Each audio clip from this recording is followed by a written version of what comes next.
ఆయిల్లో ధనియాలు, జీలకర్ర, శనగపప్పు, మినపప్పు, ఒక 10-12 ఎండుమిర్చి, 4-5 వెల్లుల్లి రెబ్బలు వేసి వేయించుకోండి. వేగిన తర్వాత పక్కన పెట్టుకోండి.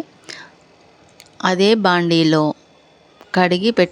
తుంచుకొని కడిగి పెట్టుకున్న గోంగూరను కూడా వేయండి.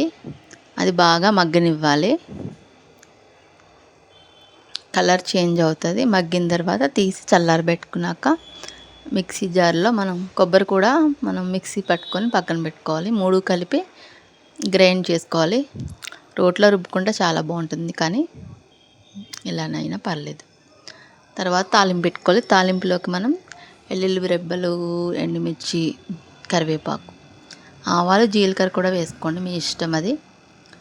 తర్వాత గ్రైండ్ చేసుకున్న గోంగూర, కొబ్బరికాయని మిక్సీ పట్టింది వేయించుకోవాలి.